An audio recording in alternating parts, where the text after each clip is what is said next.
distinctive things about the South is, of course, its history. Not just its cultural, not just its attitudes, not just its behavior, not the kind of stuff that, what's his name?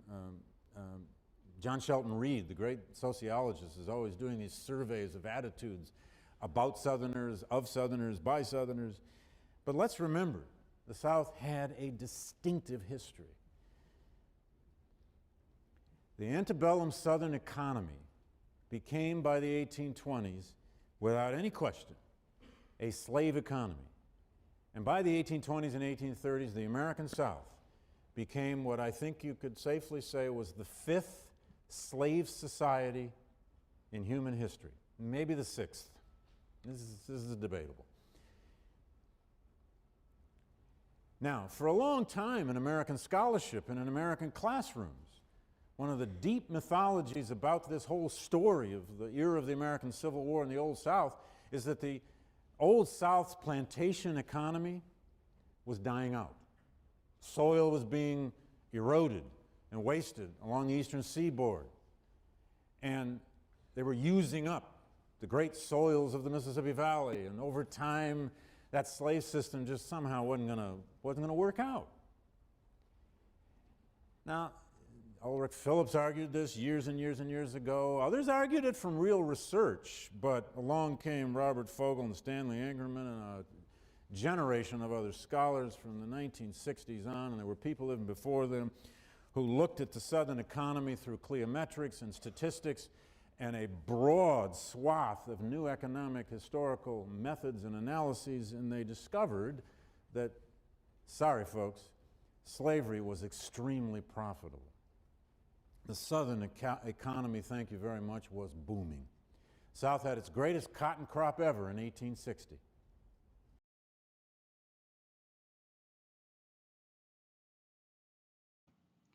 We begin with the food of the slaves, because if they are ill-treated in this respect, we may be sure that they will be ill-treated in other respects, and generally in a greater degree. For a man habitually to stint his dependents in their food is the extreme of meanness and cruelty, and the greatest evidence he can give of utter indifference to their comfort. The father who stints his children, or domestics, or the master his apprentices, or the employer his laborers, or the officer his soldiers, or the captain his crew, when able to furnish them with sufficient food, is everywhere looked upon as unfeeling and cruel. All mankind agree to call such a character inhuman. In March 1838, Mr. Thomas Larimer, a deacon of the Presbyterian Church in Bloomingbury, Fayette County, Ohio, Mr. G.S. Fullerton, merchant and member of the same church, and Mr. William A. Ustick, an elder of the same church, spent a night with a Mr. Shepherd about 30 miles north of Charleston, South Carolina, on the Monk's Corner Road. He owned 5 families of Negroes, who he said were fed from the same meal and meat tubs as himself, but that 99 out of 100 of all the slaves in that county saw meat but once a year, which was on Christmas holidays. As an illustration of the inhuman experiments sometimes tried upon slaves in respect to the kind as well as the quality and quantity of their food, we solicit the attention of the reader to the testimony of the late General Wade Hampton of South Carolina. General Hampton was for some time Commander-in-Chief of the Army on the Canada frontier during the last war, and at the time of his death, about 3 years since, was the largest slaveholder in the United States. The General's testimony is contained in the following extract of a letter just received from a distinguished clergyman in the West, extensively known both as a preacher and as a writer. His name is with the Executive Committee of the American Anti-Slavery Society. Here is the testimony.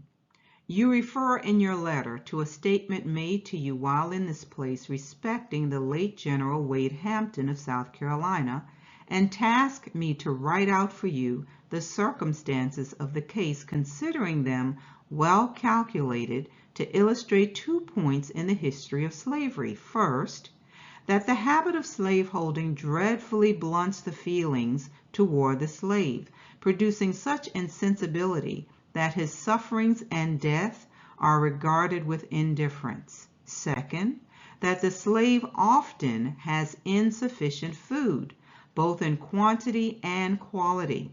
I received my information from a lady in the West of high respectability and great moral worth, but think it best to withhold her name, although the statement was not made in confidence.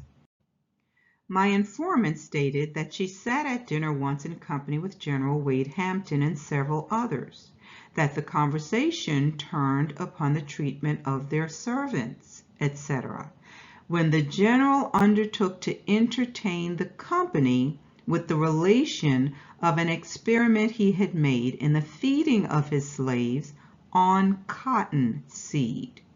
He said that he first mingled 1/4 cottonseed with 3/4 corn, on which they seemed to thrive tolerably well, that he then had measured out to them equal quantities of each, which did not seem to produce any important change. Afterwards, he increased the quantity of cottonseed to 3/4 mingled with 1/4 corn.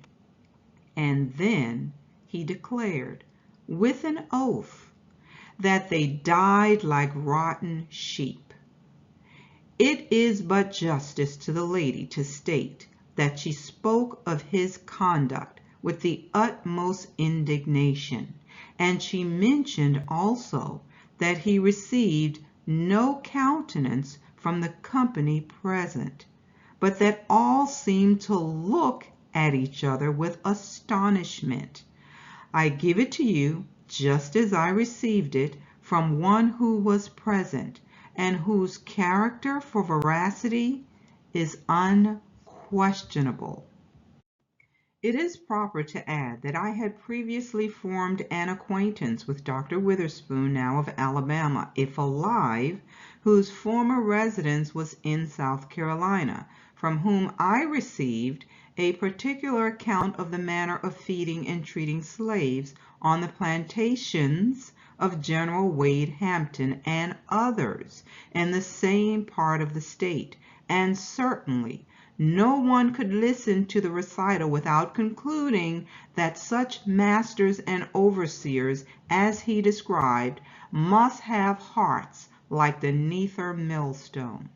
The cottonseed experiment I had heard of before also, as having been made in other parts of the South. Consequently, I was prepared to receive as true the above statement, even if I had not been so well acquainted with the high character of my informant.